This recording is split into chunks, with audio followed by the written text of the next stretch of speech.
States before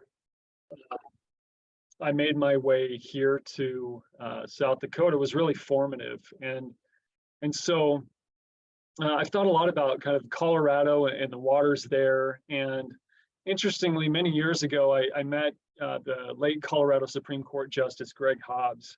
And he, also being an attorney, he was also a writer, a poet. And he writes a collection of books, poems entitled Colorado, the Mother of Rivers. And it's a book that celebrates Colorado and its waters and its lands. And that particular idea, Colorado is the mother of rivers, is very much celebrated in this slide here. This is a painting by Alan Tupper True. It was commissioned along with a number of 7 other murals, and this is in the Colorado State Capitol building. And it's part of this series, The History of Water, and kind of begins with an image of a Native American man and kind of progresses through history, supposedly, through kind of pioneers and miners and then into more modern times. And this is the last mural, and it's entitled For Tomorrow. And you can see some lines of writing below that, and those are by Thomas Hornsby Farrell, who was another Colorado artist. He was a poet, well-known writer in the state. And it says, "Beyond the sundown is tomorrow's wisdom. Today is going to be long, long ago." And so what I want to think a little bit about, and what I try to do in the book, is to think about tomorrow's wisdom as it relates to water issues, and particularly water issues in the Colorado River Basin, which again is a place that I've both traveled along the river, on the water itself physically, but also then thinking about it over many years. But then I do want to make some comments toward the end, just to think about water issues more broadly, and perhaps think a little bit about some of the issues along the South Platte, which is obviously really important to Nebraska. So I'm going to start with a little bit of historical context for the problems that we're addressing and that I'm thinking through related to the river, and then consider some different ideas or theories that I see as being helpful to addressing these issues, and then spend some time applying these various ideas to consider what they actually do for us and how they offer some alternative perspectives for us to consider. And then, as I mentioned, I'll conclude with some broader comments about rivers. So I want to turn the clock back about 100 years, almost 100 years ago exactly. Next Thursday, obviously it's Thanksgiving, but we'll be commemorating another very important day within the history of the Colorado River watershed. On November the 24th, 1922, representatives from Colorado, New Mexico, Wyoming, Utah, Nevada, and Arizona and California met to sign the Colorado River Compact. And this is the foundational document that really has spelled out how the river would be developed over the next century. This compact, like many of the different deliberations that were in place to get to this place of compromise, was something that was a long time coming. And there was a lot of negotiation, a lot of posturing by the different politicians and all these different individuals involved in these negotiations. And eventually, what they came up with was this division of the waters. All the different states wanted a piece of the Colorado. They were concerned that their country or their states are going to grow. We need water for agriculture, for cities, and so they decided to divide up the river. And part of that was figuring out how much water is actually in the river. And there's a very long history about all of this, but ultimately they kind of decided on a number of about 16.5 million acre feet. And an acre foot is, if you took a football field and filled it with water about a foot high, that's what an acre foot is. Okay, it's about 325,000 gallons, which is a lot of water.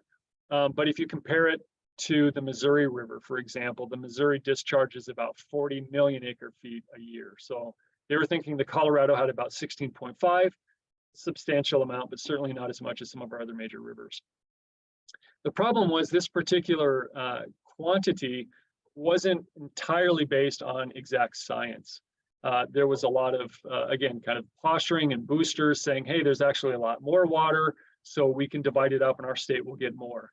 But this number 16.5 has stuck. The problem with this, as I noted, was that it wasn't based on sound science. And this is an excellent book by Eric Kuhn and John Fleck. Eric's in Colorado and John's down at the University of New Mexico. He's a journalist. And they wrote this book exploring kind of this controversy and how there was actual good science at the time that they signed the compact in the 20s, but that the leaders really didn't want to buy into that. So this discrepancy in the actual amount and then the amount that went on paper really hasn't been too much of an issue because we haven't been able to use all that water up until about now. The compact signers had no idea what circumstances we would be facing today, and we find ourselves in a rather difficult position. So I want to outline just some of those different issues here. Here's a map of the watershed for those of you who might not be familiar with it. So you can see that the rivers start in the Rocky Mountains and then make their way down to the Gulf of Mexico. And the river supplies the needs for about 1 in 10 Americans, or about 40 million people in places like Albuquerque, Denver, Salt Lake, Phoenix, Vegas, San Diego, Los Angeles, and then some cities in northern Mexico. And as you may know, some of these states and these cities have been the fastest growing in the United States. So a lot of pressure just in terms of growth. Another significant factor is that the river produces or waters most of the produce in agriculture that we get in the winter months, okay? And so if you are eating greens, lettuce, or other things like that this holiday season, you are probably eating Colorado River water. So a huge amount of money, over $1 trillion is generated by the river in terms of both agriculture, recreation, tourism, etc. But starting in 2000, the basin, as well as much of the American West, has been plagued in what scientists are now calling a mega drought. It's the worst drought in the last 1,200 years. So that's obviously a rather significant issue to deal with. And what that has done, this drought, is it has drawn down the nation's 2 largest reservoirs, Lake Mead and Lake Powell, in kind of the Arizona-Nevada border and then the Arizona-Utah border. And this drought, which has been, again, ongoing since 2000, has drawn down these water levels and has had huge impacts in terms of the deliveries of this water to many, many users. And right now, I think the reservoirs are at about 27 and 25% full, respectively. It's the lowest they've been since they filled many, many decades ago. And so this is going to have huge impacts on local economies. And things like hydropower. Okay, these dams generate quite a bit of hydropower for electricity, for running air conditioning. And if you've ever traveled to Arizona in the summertime, it's not a nice place to be, and pretty rough if you don't have an air conditioner. And the worry is that the reservoirs are becoming so low that it's really difficult to generate hydroelectricity. So there's a number of things that are happening right now to kind of boost the water levels, even though we're not getting the same amounts of precipitation that we have been in the past. So these are some of the very kind of physical, kind of material issues that we're facing in terms of urbanization and just demands on the river by increased population, but then also the impacts of climate change. But I want to spend some time talking about some other issues that I think are really significant in the issues that we're facing today. And a lot of these have to do with beliefs that have been circulating in our country, in the region for a really long time. And what I'm talking about are these basically 19th century myths about the American West. One of those has to do with the frontier, right? That we have looked at the American West as this place to expand, to grow, to kind of fill our dreams, a place of conquest, where there's just open land for the taking. And this is excellently captured here in John Gast's painting from 1872, where you can kind of see the light coming from the east, moving to the west, pushing out supposed savagery and a lack of civilization. And this woman here, you can't really see that from where you're at, but it says school book in her arm, and she's carrying the telegraph wire, right? So civilization and enlightenment is coming to the west. And that's what Frederick Jackson Turner in 1893 was very much thinking when he talked about his frontier thesis. Another issue here is the idea of the American West as a garden. There was this belief, right, at one point it was the Great American Desert, but if we could put water on it, if we could reclaim it, we could create what Mark Fiji, he's a historian, he's called this the irrigated Eden, right? And as you're driving across Nebraska, if you're in the eastern part of the state, you know that it's more humid and greener. And as you get about halfway across the state, right, it turns drier. And so this is the land beyond the 100th meridian. Once you get west of that, things get drier and you have to irrigate. Of course, we are seeing that line move east a little bit more and more people having to irrigate just because of drought. The final myth here is this idea of wilderness. And initially, right, wilderness in this country was seen as something to fear when Europeans were first settling here. But certainly within the 19th century and into the 20th, wilderness was seen as something that we needed to celebrate. And Thoreau was very much a part of this, right? He talked about how wildness is the preservation of the world. We have the 1964 Wilderness Act. And so there's this celebration of these kind of wild, pristine places. The problem is that for many, this has meant that what we think of as nature is very much separate from culture, right? Where we live is not in nature. So wilderness is always that thing out there, okay? And what I argue is these three different myths or perspectives have created a rather significant imbalance of representations within the region. And it's led us to kind of favor certain perspectives that promote the frontier belief or the idea that the West is a garden and we need to kind of make it a kind of this irrigated Eden while overlooking other approaches. So the big question is, you know, what do we do? What do we do to address both the material factors, the lack of water, but then also these ideological perspectives? How do we have a shift in beliefs? And to answer the first question, the issues of, you know, kind of less water in the system and these climate factors, you know, I think it's safe to say that most people would say that science is the answer, right? That we need the best science out there and we need more of that. And lately I've been attending a number of different conferences in the West that predominantly are attended by lawyers, policymakers, and scientists. And there's a lot of really, really smart people working on these particular issues. And that's absolutely what we need. But I don't feel like it's adequate, right? There's other things that need to be part of that conversation. We need to cast a wider net to bring in other expertise and disciplines to help us really make sense of what we're dealing with.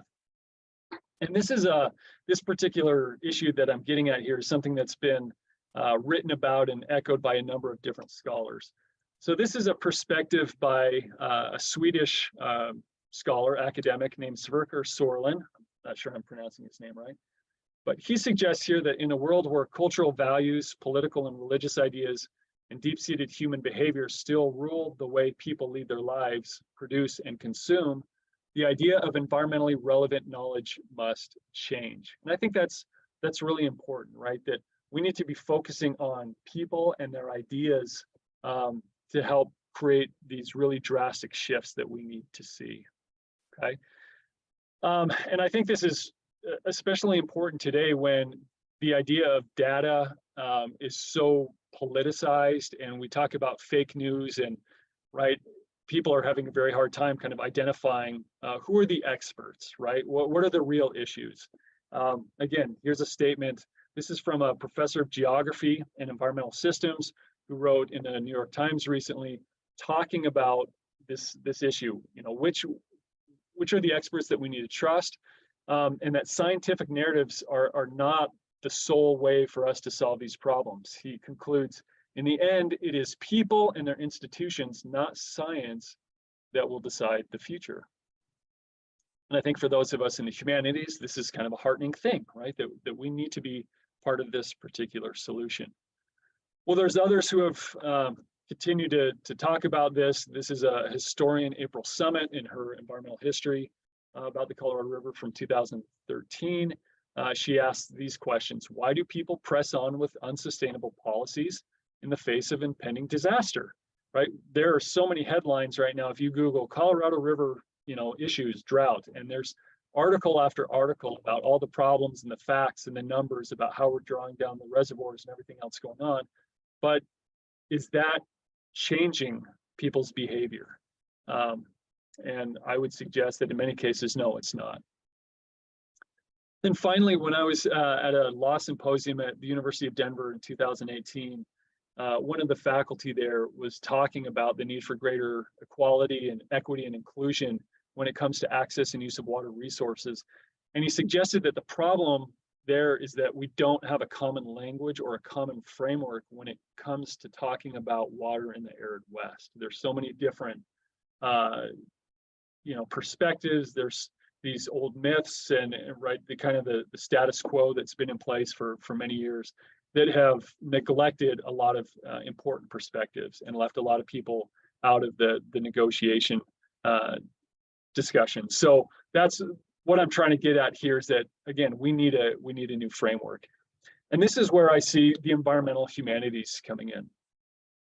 This is an area that's a rapidly growing field focused on the study of human imagination, perception, behaviors, and the relationship of humans to their surrounding environments, both social and natural.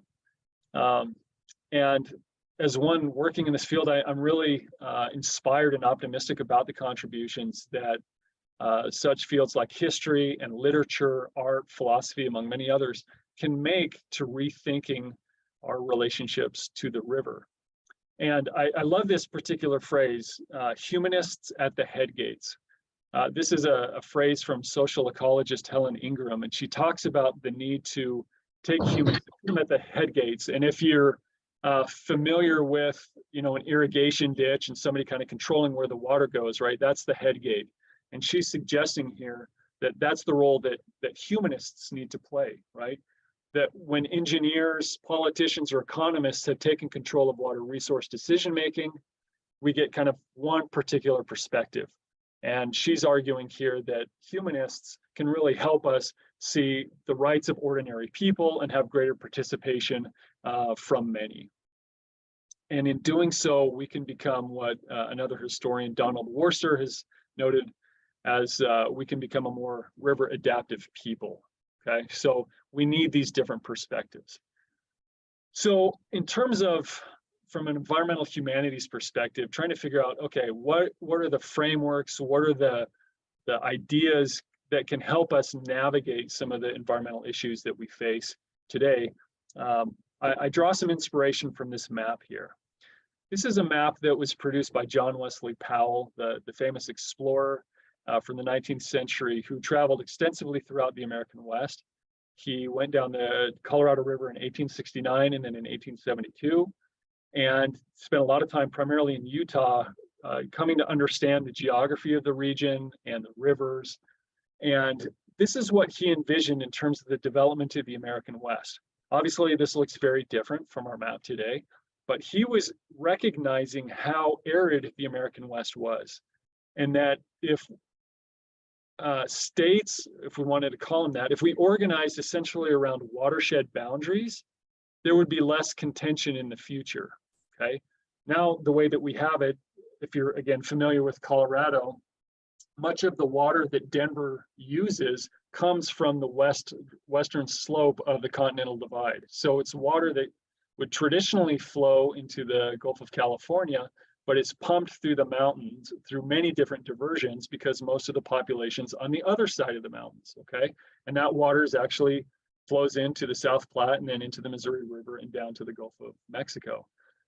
So he anticipated that there would be water wars, a lot of contention if we didn't organize this way. Well, of course, we didn't, because that just didn't fit what politicians and boosters and others wanted. So, but I think this watershed map really inspires us to think more broadly. It helps us kind of take what I call a watershed perspective to have a better sense of where our water comes from and our relationships to other individuals. So we're looking here at the watershed map, and this is a statement by Philip Fradkin. He's a journalist who traveled throughout the entire watershed. starting at its headwaters up in Colorado and then on the Green River in Wyoming and making his way down to Mexico. And this is his kind of response to what he experienced. He says, listening to and seeing how all these people use the river, he realized that everyone is just kind of talking in terms of, this is my river, this is my little place. People very rarely were thinking of their relationships to people downstream. So to listen to the voices, one would never suspect that they were connected to the same river, or that the Colorado led to Mexico and the expectations of its multitudes, or after being last used in that country, that it no longer emptied into the Gulf. And this was certainly my experience growing up in Colorado. I didn't really know what happened to the river beyond, say, kind of Moab, Utah, if you're familiar with that area, and some of like where Arches National Park is, because I hadn't been past that. I didn't know. I didn't really know what it looked like as it got into Arizona, and then at the border of the US-Mexico border there, where the river essentially does stop and it's diverted into agriculture, and below the dam, it's just dry riverbed essentially. But a number of years ago, right when I was finishing up as an undergraduate, I had the opportunity to participate in a water education trip through International Project WET, and we traveled all throughout the watershed, developing curriculum for K through 12 students. And that gave me an incredibly different sense of the river. I was able to see all these different kind of perspectives and these different needs. And that really opened my eyes to the various stakeholders that are involved. Of course, we can't all do that, right? To have this watershed perspective, it's impossible for all of us to do that kind of traveling. But as my mentor and colleague, George Hanley, has suggested, perception is the last great, clean, and renewable resource. And I love that idea, right? That it's about perception, it's about awareness, and that as we cultivate that, we can be better positioned to address some of these different issues. So taking some of these experiences that I've had and reading, through the environmental humanities and being familiar with a variety of different texts about the Colorado River, I came to think of these various perspectives as what I call tributary voices, or the neglected or the lesser known perspectives of the river that have traditionally been kind of forgotten, right? They're part of a backwater. They're not that important, but they're still there. And I like this slide here. This is the confluence of the Green and Colorado River in Canyonlands National Park in southeastern Utah. And you can see how the Green River entering from to the left there, and then the bottom right is the Colorado. You see how they have different sediment loads, right? They're different colors. And I kind of think of these different perspectives and the broader discourse that we have about the Colorado River functioning in a similar manner. That you have kind of the dominant perspectives like those 19th century myths that continue to persist today. But then you have these other perspectives that kind of work alongside those at times. Other times they're pushing against them, but they're all being mixed up in this broader consideration of the Colorado River. And so I'm very much interested in reclaiming those neglected perspectives and considering what they can add to our knowledge. And part of this tributary voices paradigm is the role of story or narrative. Many of these different perspectives use story to portray their relationships to the river, which is very different from what we get in most Colorado River kind of deliberations or management, right? You're getting law, you're getting policy statements, you're getting science, but I'm interested in the stories that people are telling about the river and how those might help us have a shift, okay? So I think one of the reasons why this is so important is because the environmental problems that we have, as many of those earlier scholars were talking about, the environmental problems that we have are very much related to the ways that we think about history and language and our imagination. So if as the problems that we're facing today, environmental problems, are human-caused problems, right? We need answers that originate from the same sources as those problems. So if our perceptions, beliefs, and values are causing our water crises, then we need to have a reorientation in those things to find solutions. And so that's essentially what I'm working toward here. So at this point, what I want to do is spend a little bit of time looking at some specific tributary voices and the ways that I'm thinking about them and how they can add to our to thinking of solutions. So one of these is the Latino-Latina perspective within the watershed. Historically outside the center of the West Water Order, yet nonetheless integral to the region's development over the past 4 centuries, Latinos have been seeking to take a more prominent role in the Colorado River's future.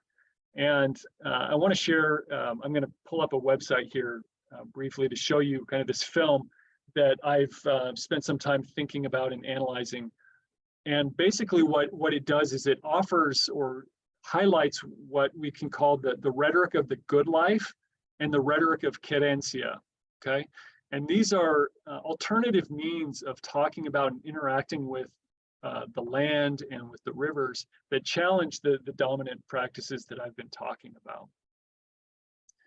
And so while marginalization has kept Latinos on the periphery of Colorado River management, it's also reinforced a way of life expressed through the notion of the good life that Chicana scholar Priscilla Ibarra identifies within Mexican-American environmental literature.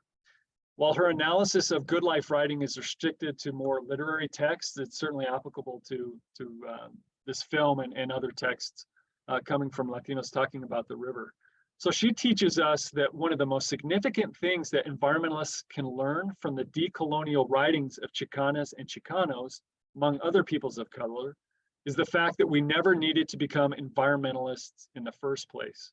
And we therefore have an array of strategies at our disposal for how to live with the earth. And I think that's, again, really important. She's saying we didn't have to become environmentalists in the first place.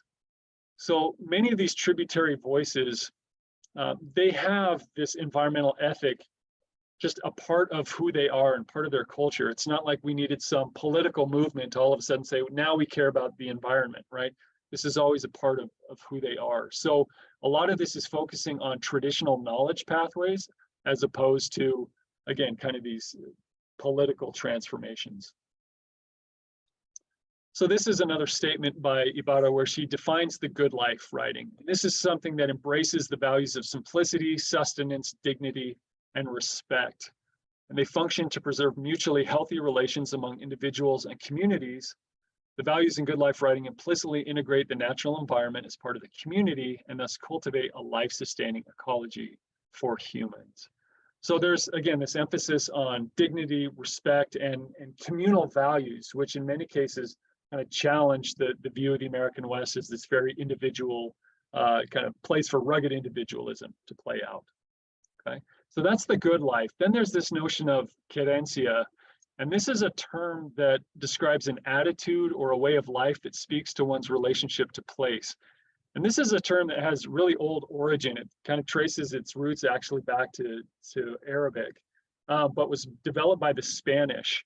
And it means essentially a place in which one was born or from where one proceeds. According to Esteban Arellano, he's a New Mexican poet and historian who recently passed away. He wrote extensively about querencia, and he talks about it as that which gives us a sense of place, anchors us to the land, and makes us a unique people. And so there's very much this consideration that, you know, we've been on the land for a very long time. We have these deep relationships to it, and that we're taking care of this land for future generations, okay, land or water. And so I see these two ideas of the good life and querencia as being important kind of vocabularies or discourses for us to consider. And so I'm going to click out of here really quickly and let's see here.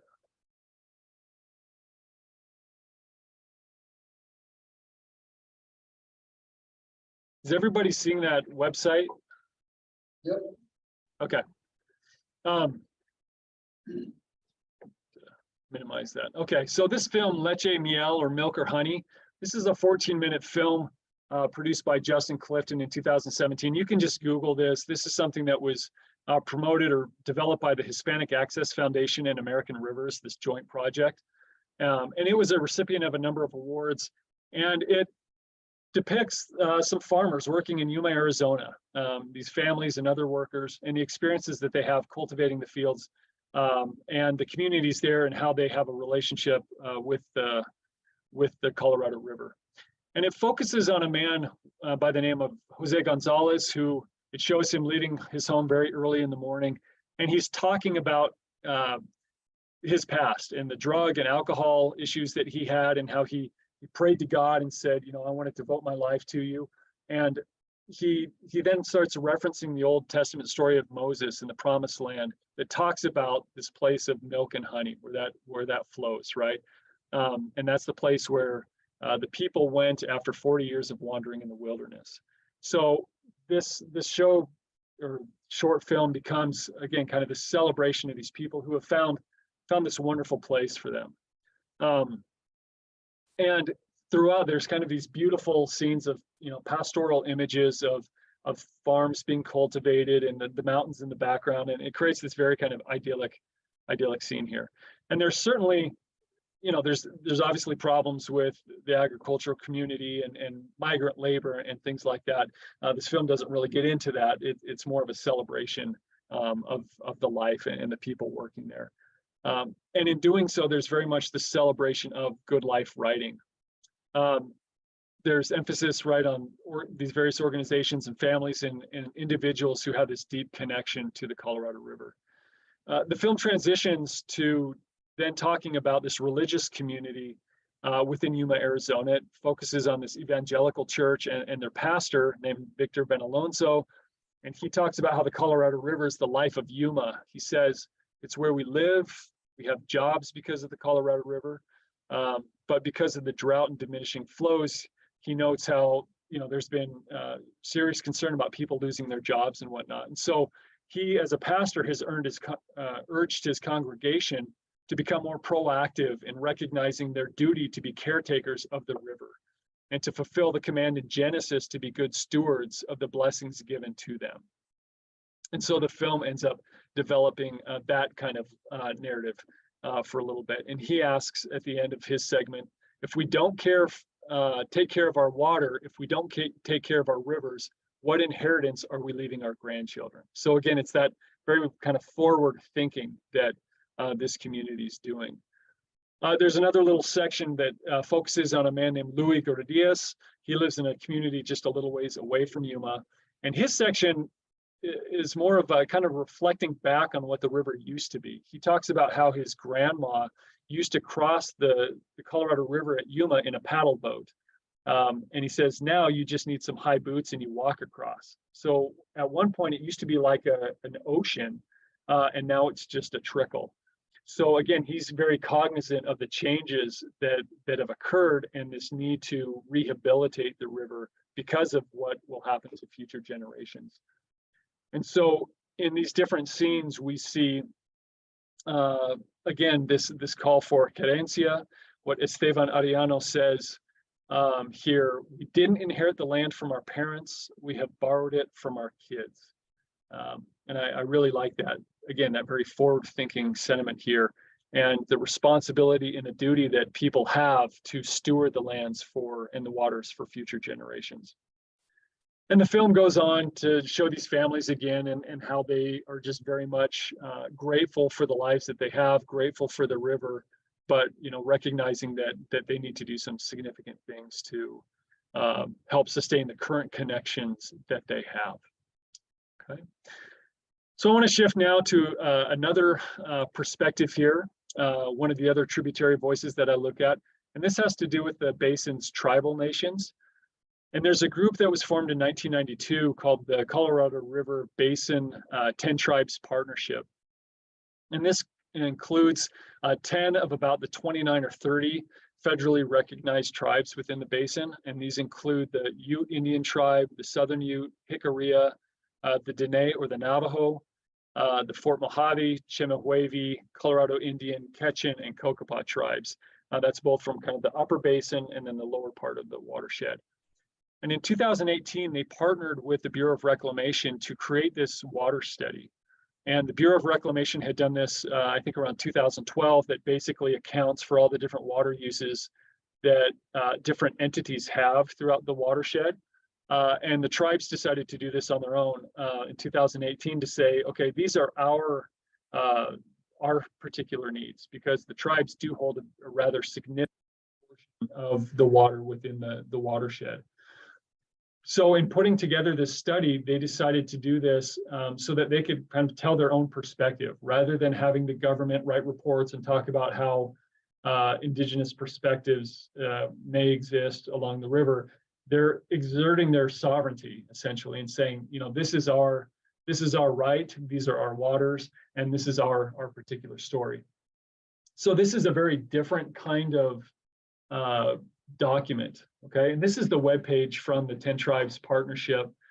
And within the document that they put together with the Bureau of Reclamation, they have a vision statement. And the statement reads, water is life, water is the giver and sustainer of life. Water is a sacred and spiritual element to the tribes of the partnership. The Creator instilled in the first peoples the responsibility of protecting the delicate, beautiful balance of Mother Earth for the benefit of all living creatures. Partnership will embrace and own the stewardship of the Colorado River and lead from a spiritual mandate to ensure that the sacred water will always be protected, available, and sufficient.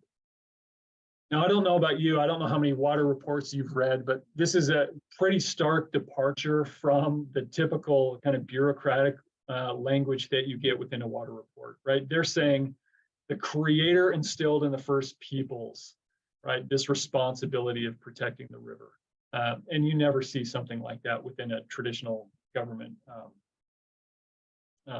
report. So they're leading out on this kind of spiritual mandate to steward the water.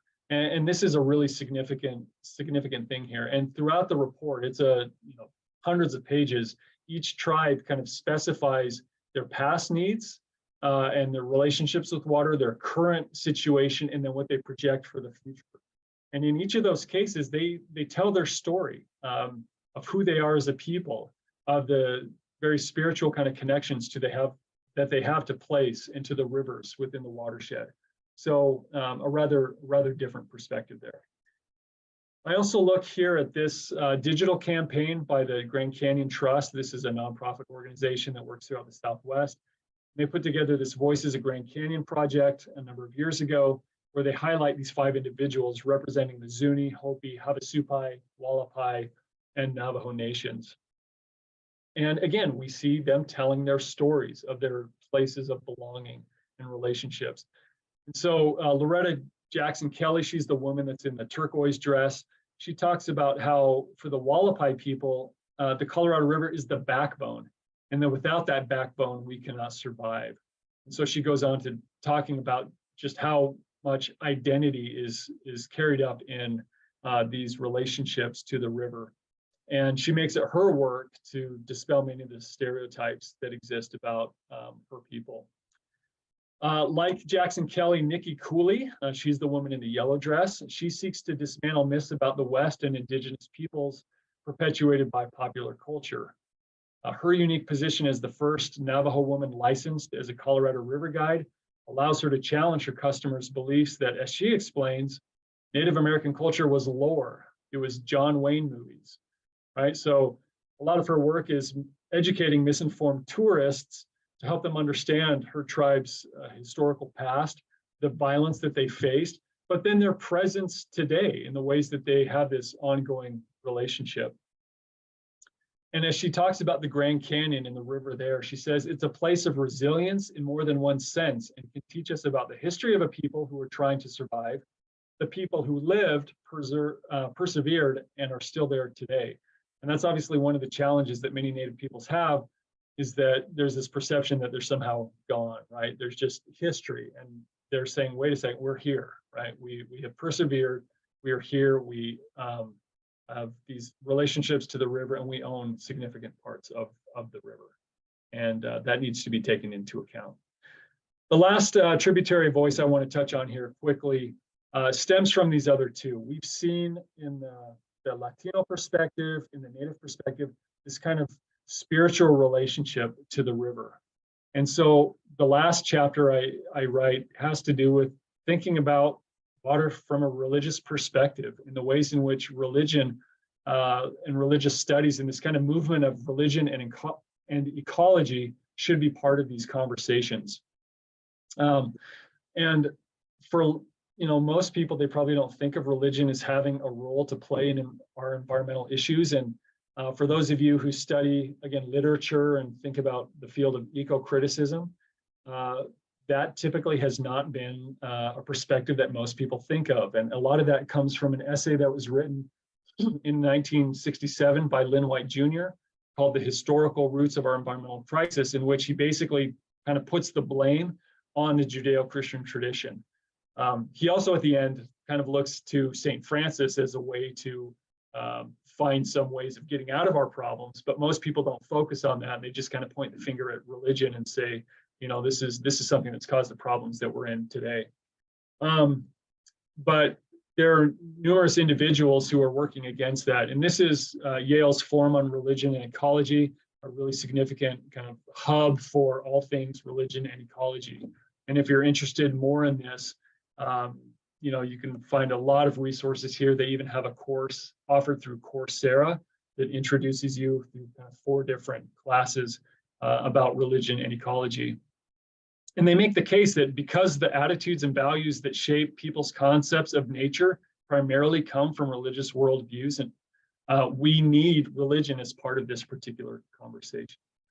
And so building on what we see in the Latino perspective with the indigenous perspectives, my final chapter turns to focusing on the Church of Jesus Christ of Latter-day Saints and their notions of provident living and stewardship as a way to, again, think about water issues. And I focus on them in particular, and this is kind of some of their leadership, or statements about stewardship. I focus on them because of their settlement within the Colorado River Basin historically. And John Wesley Powell, when he traveled through, when Theodore Roosevelt went to Salt Lake City in the early part of the 20th century, they were very much singing the praises of kind of the church and Utah as these models of how to use water wisely in the West. Well, things have very much changed in Utah.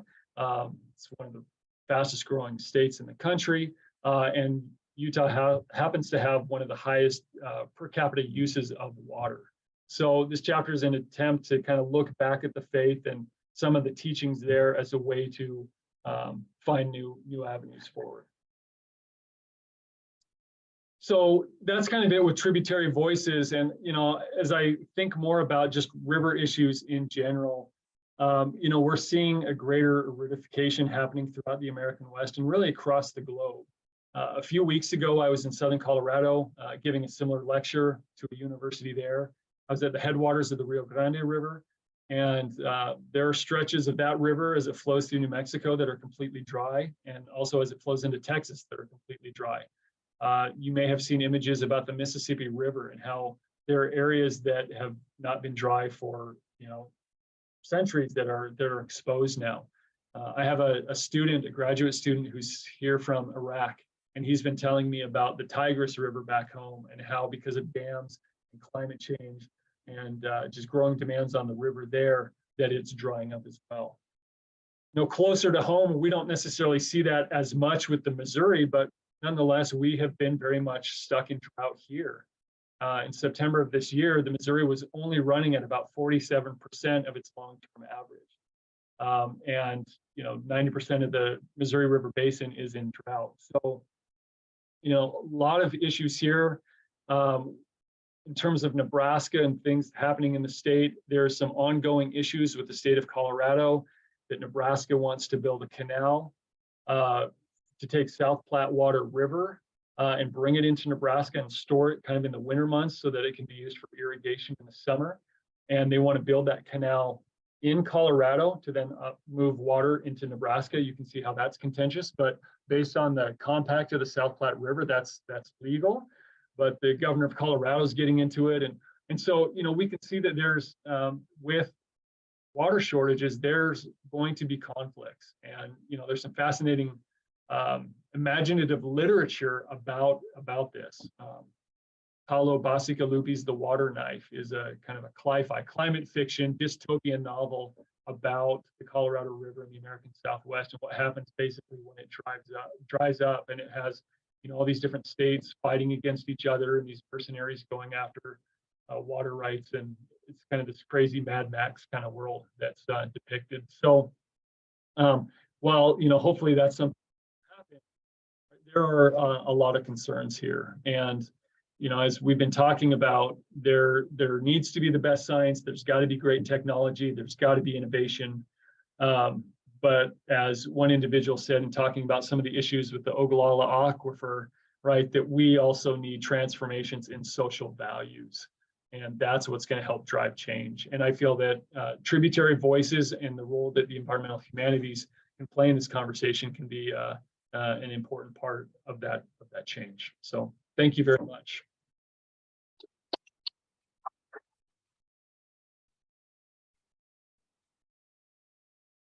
Do we have some questions for Dr. Formisano?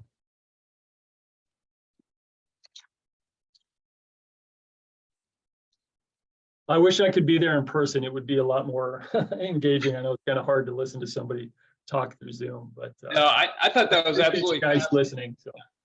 No, I thought that was just absolutely fascinating and really relevant to not just the Colorado River Basin, but it sounds like, especially what you're talking about at the end, really all of us. And, you know, we're all interconnected. And so those, I think the more of those stories that we get exposed to, maybe the better. That one question I had was, if people are entrenched in certain ways of thinking about the river, so, you know, economic ways, property ways, and storytelling is a way to kind of bring them into a different kind of awareness. Do we have to just tell better stories, or do people need to be educated into how stories operate? And in other words, do people already have the innate mechanisms for understanding stories, but they just need to be exposed to more of them? Or no, that's a great question. I think it's both. We need more stories. So we need these, you know, kind of marginalized perspectives and other stories that, you know, can imagine more sustainable relationships with a water source. But, you know, I think as people who work in English departments, you know, you look at the number of students enrolling in those classes, and when I talk to students about, you know, do you read? How much do you read?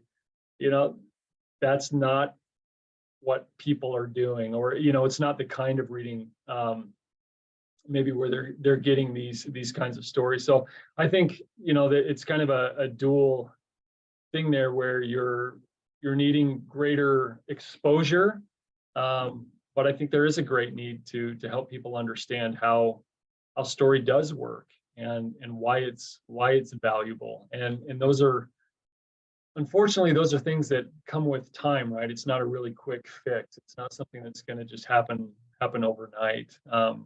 But no, I really think that's why the humanities are so valuable, because I think they both provide both that exposure, but also that training to recognize how those values are being represented, and how we might interpret them. Paul, good evening. I'm the Dean of Arts and Sciences, and my background is literature, especially presented literature. Thank you for a fascinating talk. And my view of the study, when I was doing literary studies, was the Amazon, the representation of the Amazon in presented literature. Your talk would be my thought about the Amazon word by word, and I kid you not. And even the slide that you have of the merging of the waters, as you probably know, if you go to the Negro River and to the Marañón River that form the Amazon, you have exactly the same type of density, depth differences, and different colors, et cetera, et cetera. Right. So I'm trying to think of differences. I think I thought of two, but maybe, you know, your your answer will show me that there are even fewer. One is that, at least in the case of the Amazon, there were insiders producing literature. Mhm. Not First Nations, of course, but peoples who have moved into the Amazon and who chronologically, historically, could already claim to be Amazonian. Now, as you said, those voices are put on the background, those voices are not given credibility for different reasons, etc. But their discourse was always a discourse of partner with us because we can help you, the outsider, understand what's going on. And it was never a confrontational discourse, but it was a discourse of trying to partner with. Mm-hmm. So that was one. I don't know if there's that production about the Colorado, because who was there writing about the Colorado as a quote unquote native, river belt? Okay. The second difference is in the discourse about the Amazon and the rhetorical progress, and by that I mean the old traditional rhetorical progress, just revolution and all that stuff. It's a rhetorical substitution. So we're going to transform the Amazon into, and then, whatever it is. But the Colorado seems to be, is there a substitution? Because right now we're substituting it for sand or dryness. There's no project to substitute it for anything else. Like in the Amazon, at least it's substituted for prairies and, cities and urban scenarios and so on and so forth. So I think in fact these two differences, which for me make it a very interesting comparison. Yeah, well, thank you. And Brad, you may have to rephrase that second question for me a little bit because it was a little hard for me to hear, but maybe I can just comment on that first part if I understood it correctly. What I think is interesting about what's happening with the tribes and the indigenous peoples throughout the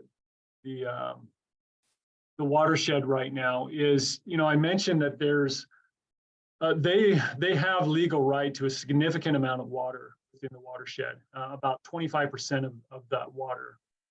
They have not been able to use that water historically just because of lack of infrastructure and not having the funds or other things. But that is changing, and they are now trying to, what is called in water legal terms, perfect their rights. So they're saying, okay, now we want to start using those rights. And I was just looking at an article before the presentation time in Arizona where, there's a rather antagonistic relationship that exists there because those cities don't want the tribes using that water that they historically have been using because the tribes couldn't.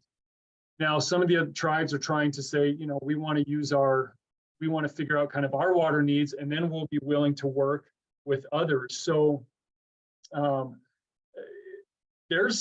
I think we're going to see some conflict and certainly a lot of lawsuits because of those, the historical use that non-Indians have been using, and now tribes saying, wait a second, this is historically ours, it's legally ours, and we're going to put that to use. And cities, you may have to begin to take some hits. And that was said, I was watching a water conference a few weeks ago where some members of tribes from New Mexico and Colorado basically said that to the people in the audience, that you've been using our water, and now it's time for us to finally use what's legally ours. So you were kind of talking about some of those partnerships, and again, I may have missed a little bit what you were saying there, but I think there's definitely a willingness. There has to be a willingness to work with the tribes, and they're very much saying we need to be at the table because historically they haven't been. So I think that's a really fascinating area that's going to be playing out here in the future. Hey, Joe, if I'm not, correct me if I'm paraphrasing this the wrong way, but my understanding was that you were talking in the Amazon basin that if there's a lack of water, if there's a drying up in certain areas of the Amazon, those become sort of multi-use areas. There's still places for cities or farms or The discourse about the Amazon was produced mainly by outsiders. okay. And the outsider viewing it as, and you mentioned this in your book, Paul, the metaphors of empty vastness, or in the case of the Amazon, the green hell, or the opposite, the paradise, and so on and so forth, right? Which is really an imposition of desire onto somebody else's reality. Right? That's the ideological transport, right? So this discourse of progress about the Amazon is an imposition of an external desire over the land. But at least in the Amazon, you have native voices, right? Again, not native, not First Nations. We got Amazonian voices saying, hey, it's not that you're wrong, but you're wrong in not partnering with us. But at least they have the scientific, the environmental, the cultural knowledge to bring something to the table. That's not, tradition or history or religion. There's something more concrete that the Western outsider could relate to more. So I'm very pessimistic about the Colorado based on what you're saying, because what is being brought to the table as the leverage or what can be exchanged for support for more environmentally responsible action. Because if we continue as societies and as humans to use the yardstick of everything is for economic and consumerism, is for economic gain and consumerism, I mean, that we're never going to get away from out of this rut.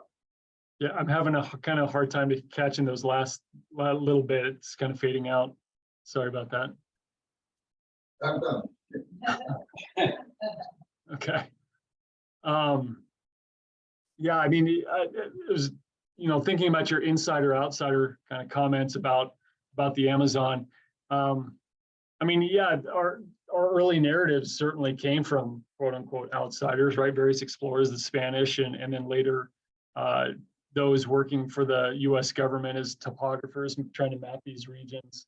But, I think more in terms of how the real kind of knowledge that we have about the river literarily that's been more influential have been those voices that have come out kind of more on the environmental side, the Edward Abbeys, the Terry Tempest Williams, and then of course many Native writers, Natalie Diaz, Ophelia Zepeda, others who are writing about these relationships, more kind of a recent phenomenon.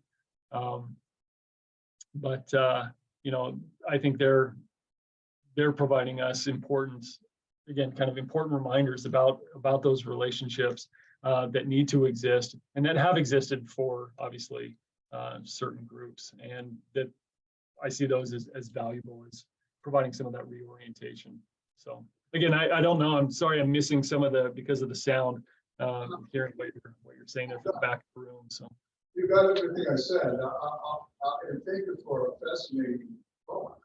Okay, thank you.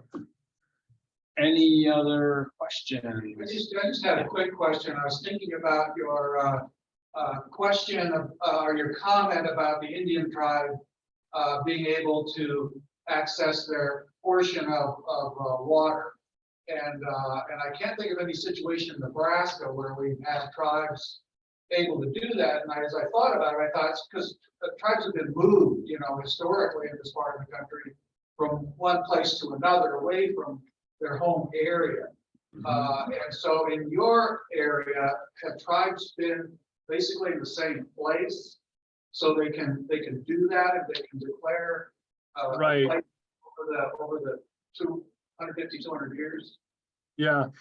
Well, so some within the watershed have. So if you take some of the Pueblo peoples, New Mexico, of course, they're kind of on the Rio Grande, but or those in Arizona, the Hopi, for example, they were not moved. So they're on their historic, kind of homelands. The Wallapai, the Havasupai, they're people that live south of the Grand Canyon, the reservation south of the Grand Canyon. They're still where they always have been, although obviously their lands have been reduced significantly. But other tribes have been moved. Various Ute tribes were moved from Colorado to Utah, and others in some various areas. So really what the issue is that they have water rights based on this Supreme Court doctrine that goes back, or ruling back to 1908. It's called the Winters Doctrine. And that ruling states that water and land can't be separated. And so when a federal reservation was created, the water rights go to the date of the creation of that reservation. And in the American West, the way the water law works is it's this idea of first in time, first in right, prior appropriation. And so if you basically went to a place and you filed to use a certain amount of water, whatever date that was, let's say it was 1900, and then somebody comes after you, even if they live upstream from you, if they filed on that water later, you have the senior right, and you're able to use that as much as you filed for. And if that means you dry up the person downstream, then you can do that because you have that legal right. And so the issue with tribal water is that they have, because their reservations were created in many cases before any cities were in the West, they have these old historic rights. And so, you know, they predate many of the cities. So that's really the issue, is that even if they were moved from their traditional homelands, wherever they were relocated, their reservations have those senior rights. Thank you. Anything else? Well, thank you so much, Dr. Formisano. It's been a pleasure, and we've learned a lot. And I'm teaching environmental literature next semester, and I'm definitely going to be talking about this. So, Excellent. Well, thanks again, everybody. I appreciate you hanging on a little late tonight, and hope you stay warm and safe. thanks So much. Thank you. Happy Thanksgiving. Yep, same to you. Take care.